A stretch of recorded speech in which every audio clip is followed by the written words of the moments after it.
मेरे साथ मेरे सहयोगी आकाश जुड़ के, इसके अलावा शैलेंद्र भी मौजूद हैं। उनके पास जाऊं, लेकिन उससे पहले आपको ये बताते चले कि उपचुनाव के नतीजों को लेकर कांग्रेस का भी जोश हाई है। कांग्रेस नेता भी जीत का दावा कर रहे हैं। मुझे पूरा विश्वास है कि जनता का आशीर्वाद अपने बेटे को जरूर मिलेगा और मैं अपनी जीत के प्रति पूर्ण रूप से आश्वस्त हूँ। चारों सीटों पे एक तरफा जीत कांग्रेस पार्टी की होगी और मध्य प्रदेश की जनता इन्हें जवाब देगी कि झूठे वादे और खरीदे हुए जनादेश की सरकार चाहे धनबल उपयोग कर ले, चाहे बाहुबल या चाहे सत्ता बल, पर जनता जब अपनी वाले पे आती है तो सबको सबक सिखाने का काम करती है। चारों चुनाव हम अच्छी तरह जीत रहे हैं। भारतीय जनता पार्टी से तो मुकाबला था, पर साथ में हमारा पुलिस से, धनबल से, पैसों से, दबाव से, प्रशासन से जिस प्रकार उन्होंने सब उल्लंघन किया, सब नियमों का उल्लंघन किया, फिर भी मुझे मतदाताओं पर विश्वास है कि मध्य प्रदेश की तस्वीर सबके सामने है। हर वर्ग परेशान है। केंद्र में सरकार उनकी, सेंट्रल फोर्सेस, राज्य में तो पुलिस बीजेपी का बिल्ला अपने जेब में लिए हुए घूम रही थी। मतदान पहले भी 52% और वो ज़्यादा था, आधा % बढ़ा है, उसमें कोई दिक्कत वाली नहीं। और कांग्रेस के पक्ष में वोटिंग भी है। महंगाई, बेरोजगार और युवाओं ने अधिक सक्रियता दिखाते हुए वोटिंग हुई, इसलिए ये मतदान बढ़ा है और यहाँ कांग्रेस भारी मतों से जीत रही है। कि प्रदेश की जनता ने इस बार भारतीय जनता पार्टी को करारा जवाब दिया है और उन्होंने जो बढ़ चढ़कर अपने मतदान में भाग लिया है वो निश्चित से कहीं ना कहीं जनता का आक्रोश का वोट है। और कांग्रेस पार्टी को पूरी उम्मीद है कि कांग्रेस पार्टी खंडवा, पृथ्वीपुर, जयगांव और जोवट हम सभी जगह पर भारी बहुमत से चुनाव जीतेंगे। तो सबके अपने अपने दावे हैं, लेकिन आम जनता किसके दावों पर मुहर लगाती है वो आज देखना बहुत ज्यादा महत्वपूर्ण होगा। तमाम सहयोगी लगातार बने हुए। भोपाल से आकाश भी मौजूद है, इसके अलावा शैलेंद्र भी मेरे सहयोगी जुड़ गए हैं। सबसे पहले आकाश, मैं आपके पास आना चाहूंगी क्योंकि हमने देखा कि उपचुनावों को लेकर सियासत प्रदेश में किस तरीके से गरमाई। सरकार की सेहत पर कोई फर्क नहीं पड़ेगा, लेकिन बहुत सारी चीजें यहाँ से स्पष्ट हो पाएंगी। कांग्रेस लगातार ये बात करती रही है कि हमारा मुकाबला सिर्फ बीजेपी से नहीं था, हमारा मुकाबला धनबल से, पुलिस से, पैसा से, प्रशासन से, दबाव से था। आज के दिन को लेकर भोपाल में कैसी हलचल?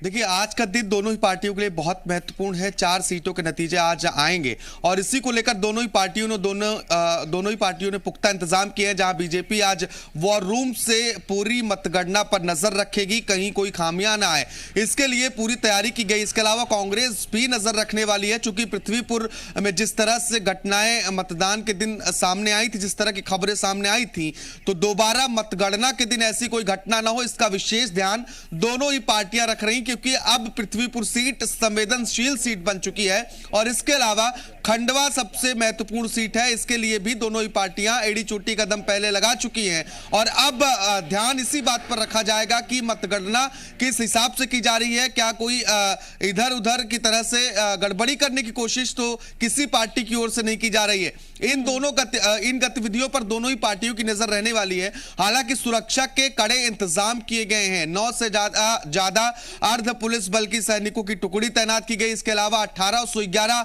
जिला पुलिस बलों को सुरक्षा के लिए लगाया गया है।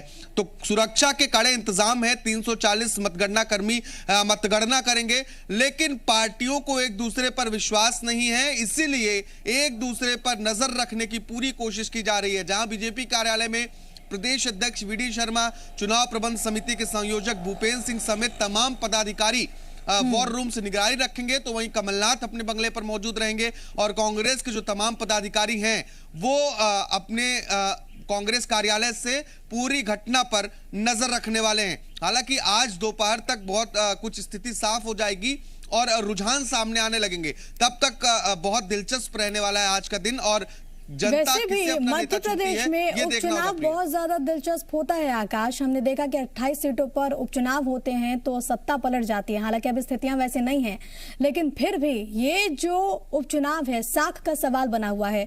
मेरे साथ शैलेंद्र भी मेरे सहयोगी मौजूद है, इसके अलावा वासु भी मेरे साथ मेरे सहयोगी जुड़ गए हैं। वासु, मैं आपके पास आऊं, लेकिन उससे पहले शैलेंद्र जल्दी से आपके पास आते हुए, क्योंकि पृथ्वीपुर का जिक्र यहाँ पर आकाश भी कर रहे थे और हमने देखा कि पृथ्वीपुर में काउंटिंग को लेकर किस तरीके से तमाम बातें सामने सामने आई। वोटिंग के दिन भी नितेंद्र सिंह ने आरोप लगा दिए। आज के दिन किस तरीके की हलचल, क्या कुछ तैयारियां प्रशासनिक अमले की ओर से?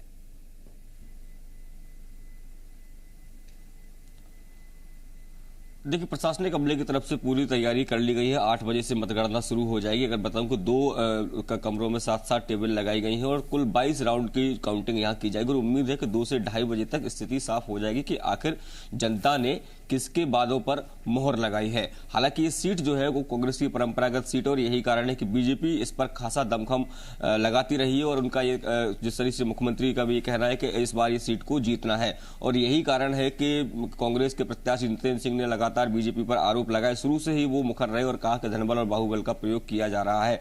हालांकि चुनाव के दिन मुख्यमंत्री ने खुद नितिन सिंह और उनके समर्थकों पर आरोप लगाए थे कि उनके द्वारा पोलिंग बूथ पर गड़बड़ियां की गई हैं।